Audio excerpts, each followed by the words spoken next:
Hello students, welcome to next step classes.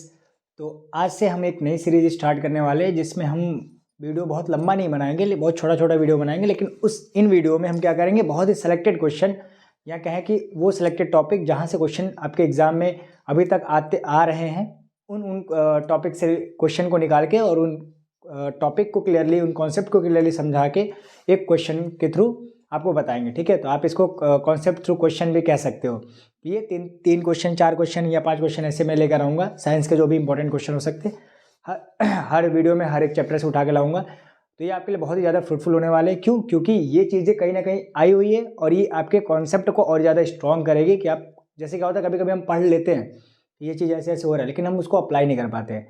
तो आप इसमें उस चीज़ को अप्लाई भी कर सकोगे। इन सारे क्वेश्चन स्टैंडर्ड तरीके से हैं और बड़े अच्छे अच्छे क्वेश्चन हैं। ठीक है, जो आपके कुछ प्रैक्टिकल बेस्ड भी होंगे, कुछ आपके एक्टिविटी बेस्ड भी होंगे, कुछ एप्लीकेशन बेस्ड होंगे, कुछ आपके नॉर्मल थ्योरी बेस्ड होंगे। ठीक है, तो बिना देरी के स्टार्ट करते हैं। तो अभी तक मैराथन वाली मैंने सीरीज स्टार्ट की है, वो तो चल ही रही है। 4 मैराथन मैंने लगभग डाल दिया है। ठीक है, तो वो आप देखिएगा, वहाँ से आपका फुल रिवीजन हो जाएगा। बाकी आप यहाँ से क्वेश्चन के थ्रू भी आपका कॉन्सेप्ट क्या होगा, जो इंपॉर्टेंट कॉन्सेप्ट है हर चैप्टर से, वो मजबूत होता जाएगा। तो आज मैं पहले चैप्टर के कुछ क्वेश्चन लेकर आया हूँ जो आपके लिए बहुत ही एग्जाम के पॉइंट ऑफ व्यू से बड़ा इंपॉर्टेंट है। तो पहला क्वेश्चन हमारे क्या दिखा रहा है कि लाइमस्टोन है। ठीक, यहाँ क्या हो रहा है, हीट दिया जा रहा है तो X + CO2 में ये कन्वर्ट हो जा रहा है। फिर जब इसमें वाटर पास कर रहा है तो Y + Z बन जा रहा है। तो आपसे पूछेगा कि ये X Y Z क्या है, इनको बताइए।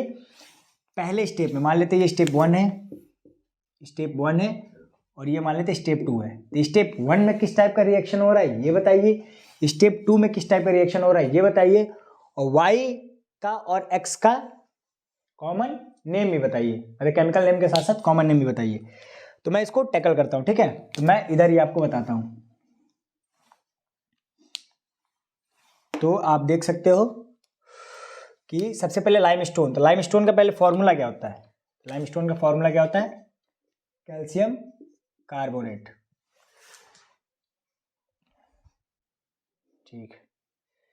ठीक है, लाइमस्टोन का क्या फॉर्मूला होता है? Calcium carbonate, CaCO3। इसका नाम क्या है? Calcium carbonate. अब देखो, कैल्शियम कार्बोनेट को हमने हीट किया, तो मैं यहाँ पे यहीं पे कर देता हूँ। मैंने कैल्शियम कार्बोनेट को क्या किया, ये क्या है, सॉल्यूशन। ओके, कुछ जुगाड़ करता हूँ।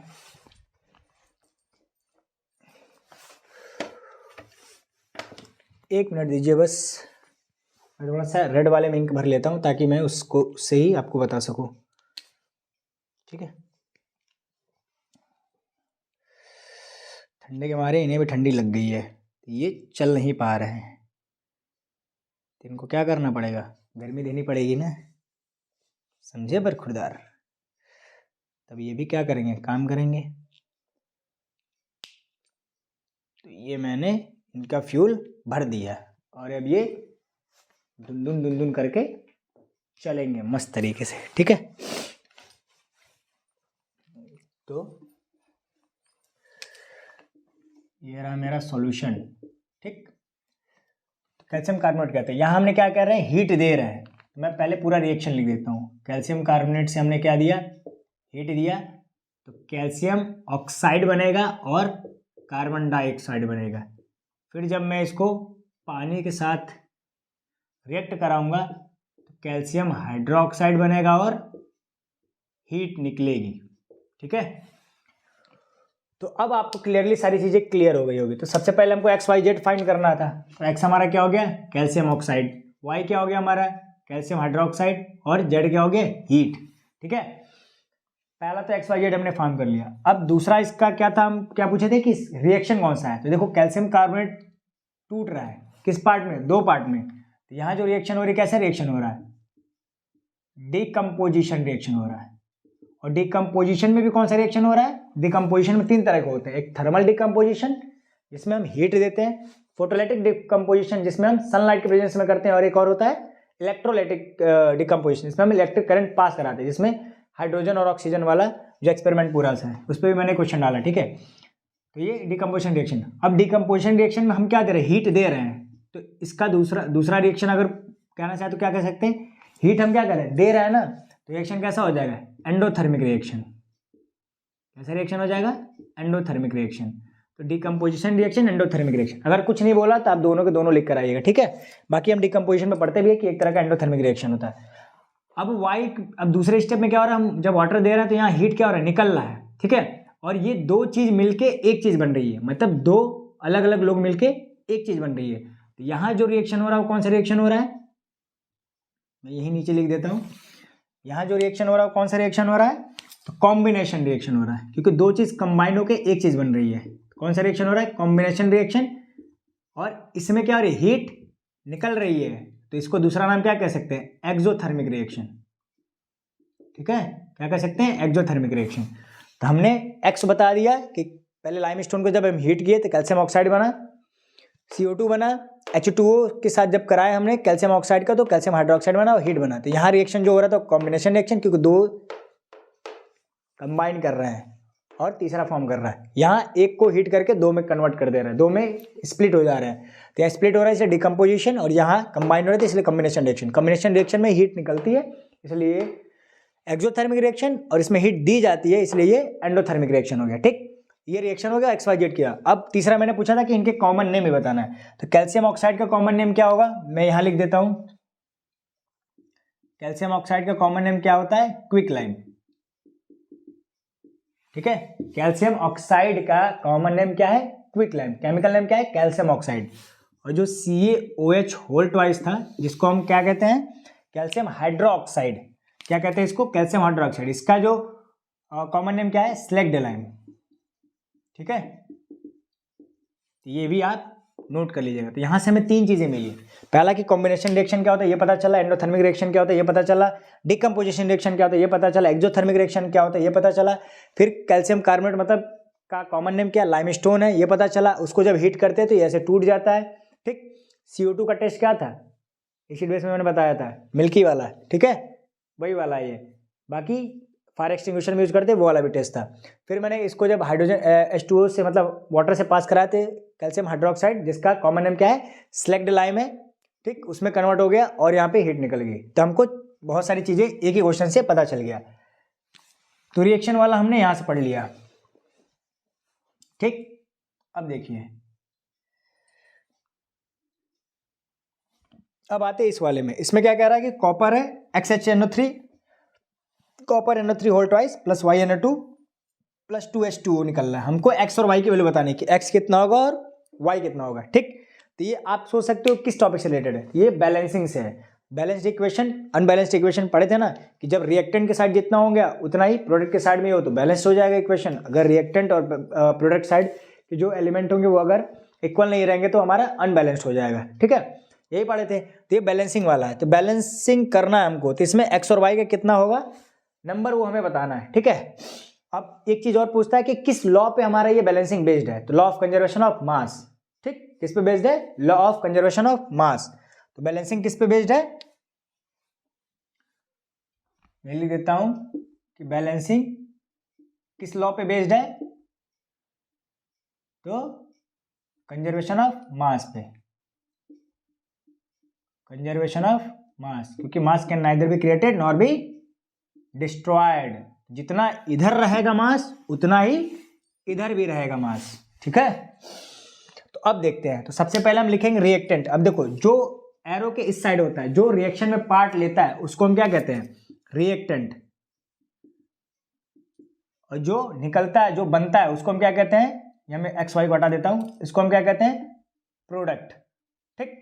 तो पहले रिएक्टेंट साइड में लिख लेते हैं कि कौन कितना कितना है, फिर ऐसे प्रोडक्ट साइड में लिख लेंगे कौन कितना कितना है। उसके बाद से हम देखते हैं कि क्या होता है, ठीक। एक क्वेश्चन और इस पे अच्छा था,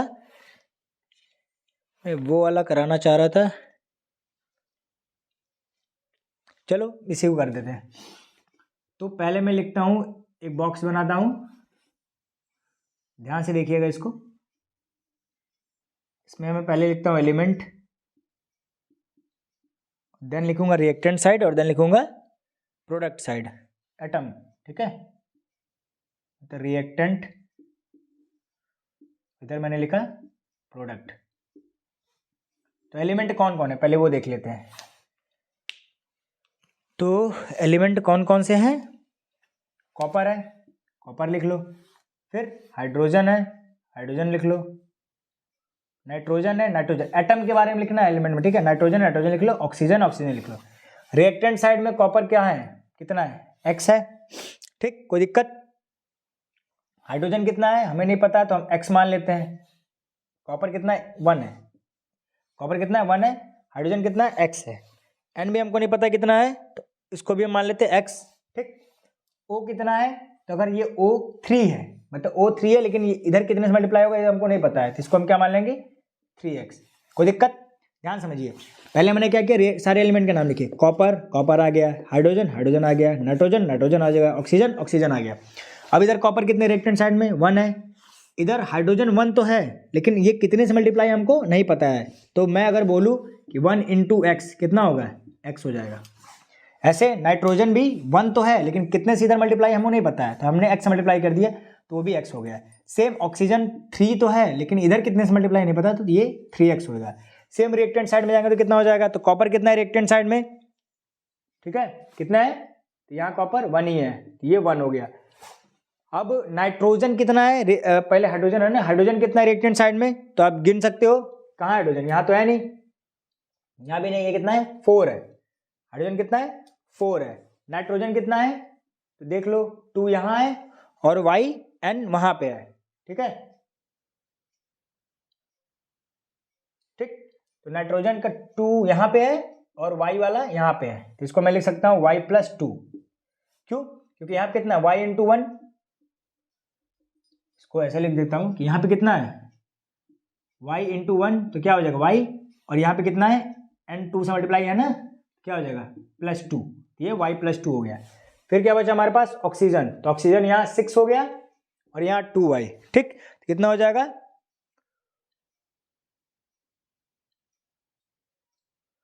6 6 3 2 जा 6,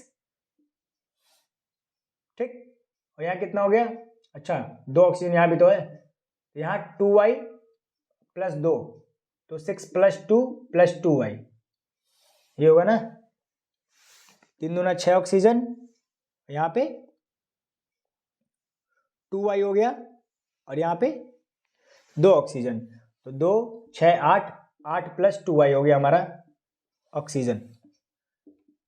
इसकी जरूरत पड़ेगी नहीं, अब देख लेते पहले। अब हमारा लॉ क्या कहता है? हमारा लॉ क्या कहता है कि कंजर्वेशन ऑफ मास वाला लॉ क्या कहता है कि जितना मास रिएक्टेंट के साइड होगा या जितने एलिमेंट रिएक्टेंट के साइड होंगे उतने ही एलिमेंट प्रोडक्ट के साइड भी होना चाहिए, यही कहता है ना। तो देख लेते हैं। तो पहले हमने एलिमेंट देखा कॉपर, तो रिएक्टेंट साइड 1 है, तो प्रोडक्ट साइड भी क्या हो गया? 1 हो गया। बहुत बढ़िया, ठीक, इसमें कोई दिक्कत है नहीं। अब देखते हैं हाइड्रोजन। हाइड्रोजन रिएक्टेंट के साइड x है, प्रोडक्ट साइड 4 है। तो अगर हमको इसको बराबर करना है, बैलेंस करना है, बैलेंस करना है, तो x की वैल्यू यहाँ पे क्या होनी चाहिए? 4 रहनी चाहिए, मतलब इधर भी हाइड्रोजन 4 रहना चाहिए, तभी तो ये क्या होगा? बैलेंस होगा ना। 4 हो गया। नाइट्रोजन, अब यहाँ x की वैल्यू क्या होनी चाहिए? ये Y+2 है, तो Y+2 ही बराबर किसके? x के। और x की वैल्यू अभी हमने क्या फाइंड कर लिया है? 4, तो y की वैल्यू क्या हो गई? 2, ठीक है। तो इस तरीके से हमने x और y की वैल्यू निकाल ली। कैसे? पहले हमने देखा सारे एलिमेंट लिखे, सारे रिएक्टेंट लिखे, सारे प्रोडक्ट लिखे। फिर हमने क्या पढ़ा कि जितना रिएक्टेंट में एलिमेंट होना चाहिए उतना ही प्रोडक्ट में भी एलिमेंट होना चाहिए, ये हम पढ़े हैं, सिंपल सी बात है, ठीक। तो देखो यहाँ पे हाइड्रोजन रिएक्टेंट में x था जो हमको पता करना था, लेकिन प्रोडक्ट में कितना था? 4 था, हमको क्लियरली पता था।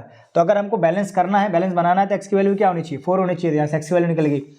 सेम नाइट्रोजन हमारा प्रोडक्ट में Y+2 था और रिएक्टेंट में x था, तो अगर बैलेंस बनाना है तो ये दोनों आपस में क्या होने चाहिए? बैलेंस होने चाहिए। तो यहाँ से मैंने इक्वेट किया, अब x की वैल्यू हम निकाल ही चुके थे, तो इसमें पुट किया तो y की वैल्यू हमारी क्या पता चल गई? 2। तो यहाँ y की वैल्यू क्या होनी चाहिए?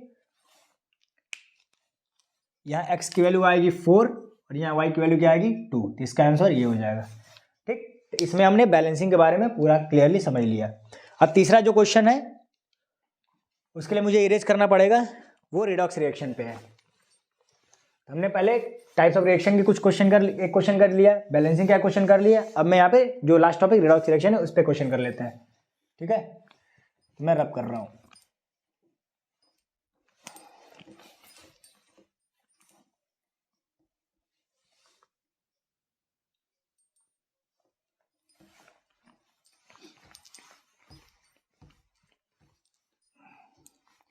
हमको ऑक्सीडाइज्ड एंड रेड्यूस्ड सब्सटेंस के बारे में बताना है इस रिएक्शन में।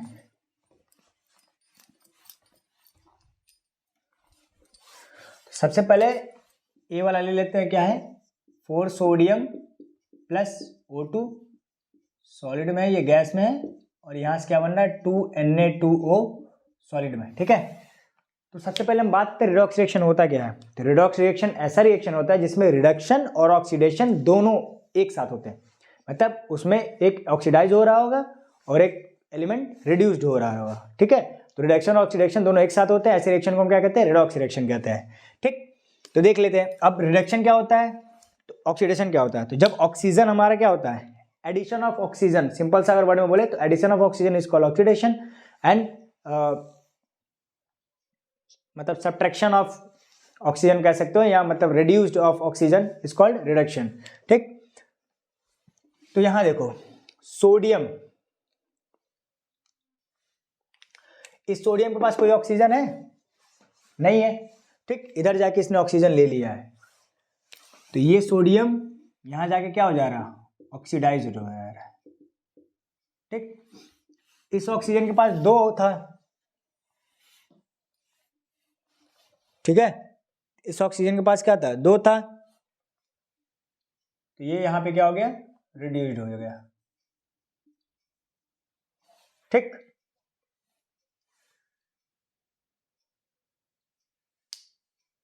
ठीक है, तो ऑक्सीडेशन रिएक्शन दोनों हो रहा है एक साथ, तो ये क्या हो गया, रिडॉक्स रिएक्शन हो गया। अब देखो जो ऑक्सीडाइज होता है, जो ऑक्सीडाइज होता है वही हमारा कैसा एक्ट होता है, रिड्यूसिंग एजेंट की तरह एक्ट होता है। देखो दोनों एक दूसरे के अपोजिट है। 1 मिनट में ये क्वेश्चन देख लेता हूँ सही लिखा हो कि नहीं।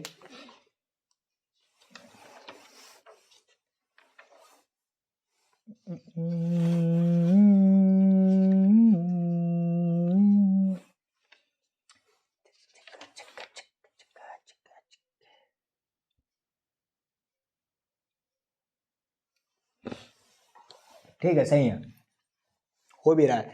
बाकी आप इसको उसके चार्ज के माध्यम से भी करते हैं। अगर आप 11th में रहते तो मैं आपको वो वाला बताता कि किसी भी मॉलिक्यूल ऊपर चार्ज कितना होता है, 0 होता है, तो यहाँ 0 हो गया। अब देखो इसके ऊपर -2 होता है, तो इसके ऊपर क्या हो जाएगा, +2 का चार्ज, तो 2/2 करेंगे तो +1 का चार्ज आ जाएगा। मतलब ये देखो 0 से +2 में गया तो इलेक्ट्रॉन का क्या हुआ, गेन हुआ, तो इसलिए ऑक्सीडाइज हो गया। ये 0 से -2 में गया, इलेक्ट्रॉन का क्या हुआ, लूज हुआ, इसलिए रिड्यूस्ड हो गया।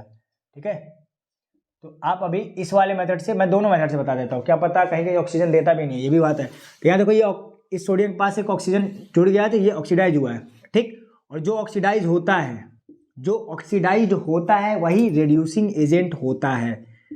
दोनों एक उल्टा है, याद रखना। जो ऑक्सीडाइज्ड होता है वही रिड्यूसिंग एजेंट होता है, और जो रिड्यूस्ड होता है वही ऑक्सीडाइजिंग एजेंट होता है। ठीक है, अब देखो मैं एक तो ये सिंपल से बता दिया, अब मैं चार्ज वाला कैसे बता रहा हूँ। तो मैं चार्ज का क्या बता कि किसी भी मॉलिक्यूल पे नेट चार्ज कितना होता है, 0 होता है। ये तो सबको पता है कि नेट चार्ज कितना होता है, 0 होता है। तो अगर मैं सोडियम लिखूंगा तो इसके पे भी चार्ज 0 होगा।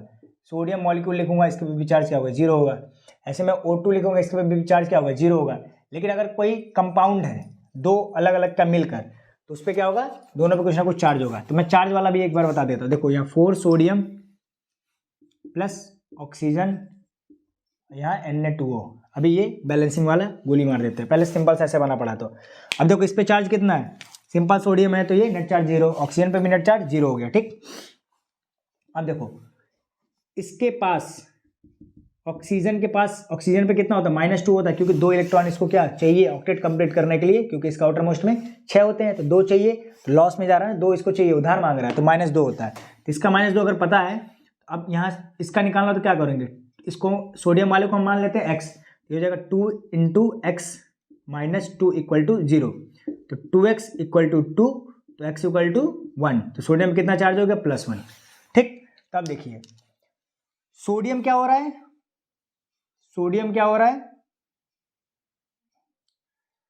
मैं इसको ऊपर लिख देता हूं।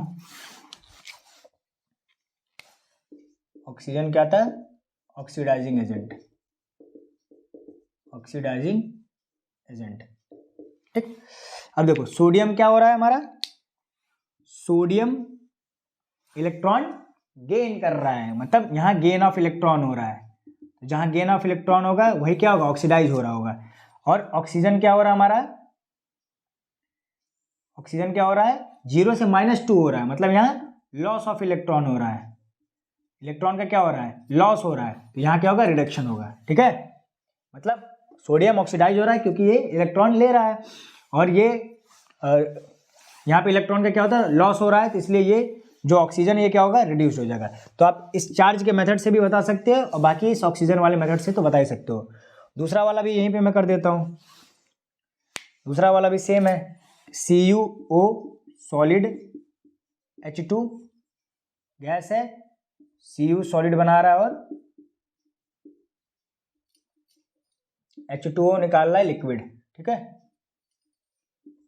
Cu solid H2O liquid. अब देखो सिंपल सा बात है, कॉपर के पास एक ऑक्सीजन था, इसने क्या किया, ऑक्सीजन छोड़ दिया, ऑक्सीजन छोड़ दिया, तो कॉपर क्या हो रहा है, क्या हो रहा है, रिड्यूस्ड हो रहा है। हाइड्रोजन के पास ऑक्सीजन नहीं था लेकिन इसने ऑक्सीजन एक ले लिया, तो ऑक्सीजन यहाँ क्या हो रहा है, ऑक्सीडाइज्ड हो रहा है। कोई दिक्कत, तो हम यहाँ बोल सकते हैं कि जो हमारा कॉपर है वो कैसा ट्रीट होगा, ऑक्सीडाइजिंग एजेंट की तरह, ऑक्सीडाइजिंग एजेंट की तरह ट्रीट होगा, और ये रिड्यूस्ड हो रहा है। क्या हो रहा है, रिड्यूस्ड हो रहा है। और जो हमारा हाइड्रोजन है वो हमारा एक रिड्यूसिंग एजेंट की तरह एक्ट करेगा, और ये हमारा ऑक्सीडाइज्ड हो रहा है। ठीक है, अब कहोगे सर चार्ज वाला भी इस पे दिखा दो, तो दिखा देते हैं, क्या दिक्कत है। देखो इसी क्वेश्चन को मैं रब कर देता हूँ, ये बता देता हूँ। तो ये हमारा कॉपर था, कॉपर ऑक्साइड था, ये हमारा हाइड्रोजन गैस था, ये कॉपर हमारा सॉलिड बना, और ये H2O लिक्विड में निकला। ठीक, H2O तक पहुंच जा रहे हो ना, ठीक है पहुंच जा रहे हो। अब देखो, तो कॉपर ऑक्साइड, तो यहाँ कॉपर सिंपल सी बात है, हाइड्रोजन पे चार्ज 0 हो गया, और यहाँ अगर ऑक्सीजन पे -2 होगा, फिर वही चीज़ 2x - 2 = 0, तो x = 1, तो हाइड्रोजन पे +1, तो 0 से +1 गया। कॉपर पे देख लेते हैं, तो कॉपर पे अगर इस पे -2 है तो x - 2 = 0 करेंगे तो x = +2, तो कॉपर पे क्या +2, क्योंकि नेट चार्ज क्या होना चाहिए, 0 होना चाहिए, सिंपल सी बात है भाई। तो कॉपर पे +2 है और यहाँ कॉपर जाके 0 हो जा रहा है, कितनी गंदी बात है कि कॉपर x - 2 = 0, तो x = +2। ऑक्सीजन वाला तो याद ही रखना भाई, क्योंकि वो काम देता है। ठीक है, उसी से लगभग निकाल लोगे। तो ये कॉपर क्या हो रहा है, +2 से 0 में जा रहा है, तो ये क्या कर रहा है, लॉस ऑफ इलेक्ट्रॉन। तो इलेक्ट्रॉन को जो लॉस करेगा वो क्या करेगा, रिड्यूस्ड हो जाएगा। और ये 0 से +1 में जा रहा है, ये क्या कर रहा है, गेन ऑफ इलेक्ट्रॉन, इलेक्ट्रॉन का गेन करेगा तो क्या होगा, ऑक्सीडाइज हो जाएगा, और एक तरह का रिड्यूसिंग एजेंट की तरह काम करेगा। तो रिडॉक्स रिएक्शन जो आपके लिए बहुत ही ज़्यादा इंपॉर्टेंट है इस चैप्टर में, पहले चैप्टर में, वो चीज़ भी मैंने यहाँ पे क्लियरली बता दी है। तो दो डेफिनेशन होता है, एक कि अगर गेन ऑफ ऑक्सीजन हो रहा है तो ऑक्सीडाइज हो रहा है, या गेन ऑफ इलेक्ट्रॉन हो रहा है तो ऑक्सीडाइज हो रहा है, और वो एक तरह का रिड्यूसिंग एजेंट की तरह बिहेव करेगा। दूसरा, अगर ऑक्सीजन का लॉस हो रहा है, लॉस ऑफ ऑक्सीजन या लॉस ऑफ इलेक्ट्रॉन बोले, तो हमारा रिड्यूस हो रहा है और वो ऑक्सीडाइजिंग एजेंट की तरह बिहेव करने लगेगा। ठीक है, बाकी चार्ज वार्ज कैसे निकालते हैं, नेट मॉलिक्यूलर चार्ज किसी पे भी 0 होता है, अगर कोई मॉलिक्यूल ऐसे एलिमेंट दिखे उस पर चार्ज 0 ले लेना। बाकी अगर किसी के साथ ऑक्सीजन लगा रहे तो याद रखना ऑक्सीजन पे चार्ज -2 होता है, तो दूसरे वाले को मैं x मान लूंगा, उसके हिसाब से मैं उसका इस वाले का भी चार्ज क्या करूंगा, निकाल लूंगा। ठीक है, जिसका हमको नहीं पता है, क्लोरीन पे -1 होता है, ऑक्सीजन पे -2 होता है, ये सब चीज़ें आपको पता रहनी चाहिए। तो इस तरीके से ये पूरा मैंने 3 इंपॉर्टेंट टॉपिक क्या लिया, क्वेश्चन लिया, जिससे मैंने बहुत ही इंपॉर्टेंट जो टॉपिक थे आपके इस चैप्टर में उसको मैंने खत्म कर दिया। होपफुली ये सीरीज आपको अच्छी लग रही हो, क्योंकि हम 3 ही क्वेश्चन से बहुत लगभग कह सकते हैं कि 80 से 90% हमने पूरा चैप्टर को कवर कर लिया। ठीक है, तो आपका ये सीरीज अगर अच्छी लगे तो आप इसका मतलब बताइएगा कि कमेंट सेक्शन में कि इसको मैं कंटिन्यू करूं, और ऐसे इंपॉर्टेंट क्वेश्चन ही आपके सामने लाऊं, ताकि आप क्वेश्चन के थ्रू कॉन्सेप्ट को समझते जाइए और आप उस तरीके से भी रिवीजन करते जाइए। बाकी मैराथन तो मैं एक तरफ से डालता ही जा रहा हूँ। ठीक है, बाकी मैथ्स के भी चीज़ें पढ़ी हैं, SST की भी पूरी रिवीजन सीरीज की वीडियो पढ़ी है, तो आप उसको जाके देख सकते हो और आप अगर आप ऐसे ज़्यादा समय नहीं देख पा रहे हो तो आप वो क्या करते हैं, टाइम को बढ़ा के भी 1.25x 1.5x पे भी सारी वीडियो क्या कर सकते हो, देख सकते हो, क्योंकि आप एक बार पढ़ चुके हो, आपको क्या करना है, रिवीजन करना है। लेकिन जो शुरू से पढ़ रहे हैं वो कॉपी पेन लेके बैठे और जैसे जैसे जो इंपॉर्टेंट चीज़ें यहाँ लिखवाता जा रहा हो उसको शॉर्ट पे अपने रफ कॉपी में लिखते रहें, ताकि एक छोटा सा नोट आपके पास इकट्ठा हो जाएगा और एग्जाम तक उसको रिवाइज कर लोगे तो आपका कोई दिक्कत होगा नहीं। ठीक है, तो होपफुली आप लोग अब मेहनत अच्छे से करिए। मिलते हैं आप नेक्स्ट वीडियो में। Thank you so much.